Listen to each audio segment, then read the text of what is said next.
ബദറിലെ വിജയം അള്ളാഹു ഉറപ്പ് നൽകിയതാണ്.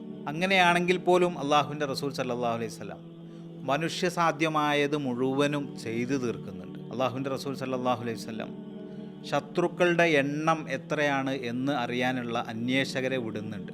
ഒരു യുദ്ധത്തെ സംബന്ധിച്ചിടത്തോളം ശത്രുവിൻ്റെ ശക്തി തിരിച്ചറിയുക എന്നത് വളരെ പ്രധാനപ്പെട്ട കാര്യം. പക്ഷേ നേർക്കുനേരെ ഇത്ര ആളുകളുണ്ട് ശത്രുപക്ഷത്ത് എന്ന വിവരം കിട്ടുന്നില്ല. പ്രവാചകൻ സല്ലല്ലാഹു അലൈഹി വസല്ലം അടുത്തത് അന്വേഷിക്കുന്നത് അവർ ഭക്ഷണത്തിന് വേണ്ടി എത്ര ഒട്ടകങ്ങളെ അറുക്കുന്നുണ്ട് എന്ന്. അതിൻ്റെ കണക്ക് കിട്ടിയപ്പോൾ അതിൽ നിന്ന് കാൽക്കുലേഷൻ നടത്തിയിട്ട് പറഞ്ഞു ഏതാണ്ട് 1000 ആളുകൾ അവരുണ്ട് എന്നുള്ളത്.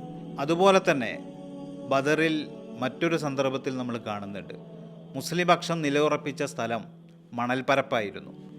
അതുപോലെ തന്നെ കാലുകൾ താഴേക്ക് ആണ്ടുപോയിരുന്നൊരു പ്രദേശമായിരുന്നു. ഈ സന്ദർഭത്തിൽ അള്ളാഹുവിൻ്റെ റസൂൽ സല്ലല്ലാഹു അലൈഹി വസല്ലമയോട് ഖുബാബ് ബിനു മുൻദിർ റളിയല്ലാഹു അൻഹു ചോദിക്കുന്നുണ്ട്, റസൂലെ, അങ്ങ് ഈ സ്ഥലം തെരഞ്ഞെടുത്തത് വഹീൻ്റെ അടിസ്ഥാനത്തിലാണോ? പ്രവാചകൻ സല്ലല്ലാഹു അലൈഹി വസല്ലം പറഞ്ഞു, അല്ല. എന്നാൽ പ്രവാചകരെ, നമുക്ക് കുറച്ചുകൂടി അപ്പുറത്തുള്ള ആ ജലാശയത്തിൻ്റെ ഭാഗത്തേക്ക് മാറാം.